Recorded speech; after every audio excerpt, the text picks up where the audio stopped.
Sebuah rumah di kawasan perumahan Cengkareng Indah, Jakarta Barat digerebek polisi karena terlibat praktik perjudian online dengan negara Kamboja sejak tahun 2022. Rumah ini dijadikan tempat aktivitas pengumpulan rekening judi online di Kamboja. Modusnya, para tersangka merekrut orang-orang menyewakan rekeningnya untuk penampungan judi online di negara Kamboja. Diduga ada perputaran uang judi online dalam satu hari mencapai 21 miliar rupiah. Diberikan satu unit handphone, kemudian dari handphone tersebut diinstal aplikasi M-Banking, dan kemudian dengan handphone tersebut beserta dengan data terkait dengan PIN ATM, kemudian juga password M-Bankingnya dan juga kartu ATM-nya, satu paket dikirim ke negara Kamboja untuk digunakan sebagai rekening penampungan judi online. Itu diduga ada perputaran uang dalam satu hari itu sejumlah 21 miliar rupiah. Ketua RT setempat tidak mengetahui adanya aktivitas pemilik rumah yang ternyata terlibat judi online. Namun sehari-hari tetangga dan ketua RT sering melihat banyak motor berdatangan ke rumah tersangka. Nah, sebelumnya emang pemilik rumah ini nggak laporan atau gimana, Bu? Laporan. Laporannya seperti apa? Dia kasih kakak datang ke rumah saya, cuma itu aja. Nggak ada masalah apa-apa. Saya lihat di situ cuma karyawan swasta apa. Aktivitasnya sendiri gimana, Bu? Aktivitasnya saya nggak tahu karena tertutup ya. Nggak tahu. Tapi yang kelihatan itu biasanya ngapain sih, Bu? Keluar itu biasanya ngapain kalau keluar? Hampir nggak ada aktivitas ya, cuman motor parkir rame di depan aja. Ya, itu aja.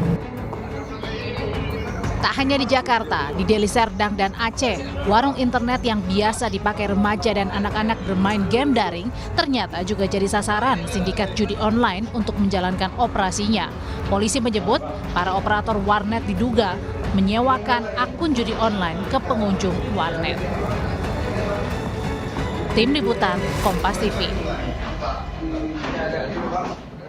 Bagaimana para tersangka merekrut orang-orang yang menyewakan rekeningnya untuk penampungan judi online di negara Kamboja? Kita berbincang dengan Wakasat Reskrim Polres Jakarta Barat, Kompol Muhammad Kukuh. Selamat petang, Pak Kukuh. Bagaimana cara tersangka merekrut warga yang mau meminjamkan rekeningnya untuk menampung dana dari judi online? Ya, selamat petang, Mbak. Terima kasih. Saya menjelaskan bagaimana para tersangka ini melakukan perekrutan kepada warga. Jadi para tersangka ini melakukan perekrutan pada warga dengan cara door to door agar warga masyarakat mau menjual atau menyewakan rekeningnya dengan mengiming-iming uang, menyerahkan uang satu rekeningnya itu dengan harga 1.500.000. Dan rekening ini sifatnya untuk disewa atau dikontrak selama 6 bulan. Dan bila kontraknya habis sudah 6 bulan dapat diperpanjang. Seperti itu, Mbak. Tersangka dan warga hanya meminjamkan atau juga bermain judi? Mereka hanya meminjamkan atau menjual rekeningnya kepada para tersangka ini. Oke, hanya meminjamkan, tidak ikut bermain judi juga? Tidak, Mbak. Karena mereka hanya menyewakan atau menjual dan mendapat keuntungan dari satu rekening tersebut uang sebesar 1.500.000.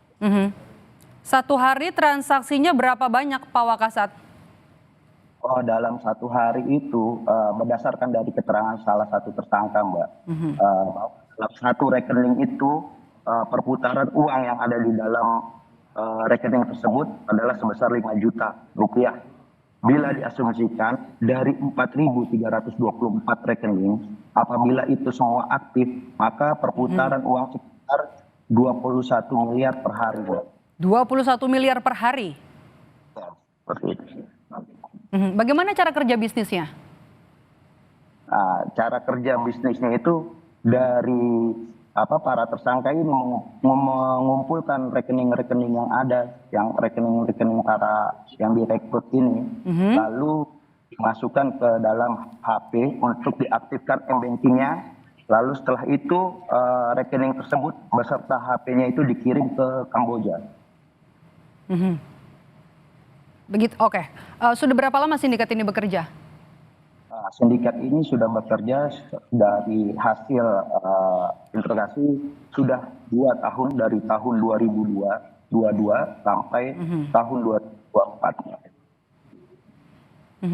Dalam rentang waktu itu, bagaimana kasus ini akhirnya bisa terungkap? Dalam rentang waktu itu ada laporan masyarakat bahwa diduga rumah tersebut sering orang datang bolak-balik. Kita dalami, ternyata kita amankan 4 orang yang baru menyerahkan ATM dan buku rekeningnya kepada para tersangka ini, Mbak. Oke, selain yang sudah ditangkap, apakah ada lagi sekarang yang saat ini masih dikejar polisi dan mungkinkah mereka ditangkap? Ini masih kita lakukan pendalaman, Mbak, kepada penerima handphone dan rekening yang berada di Kamboja, masih kita dalami.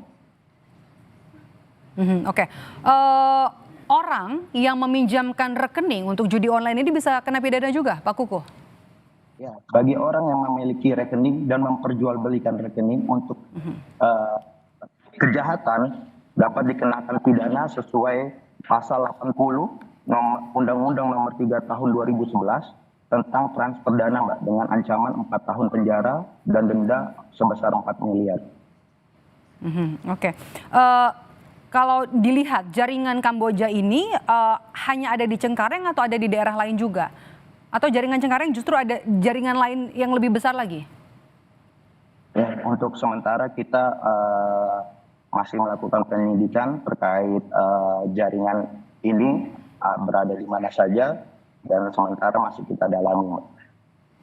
Oke, jaringan ini siapa saja disasar oleh jaringan ini? Ya, Mbak? Siapa saja yang kemudian disasar oleh jaringan Kamboja ini?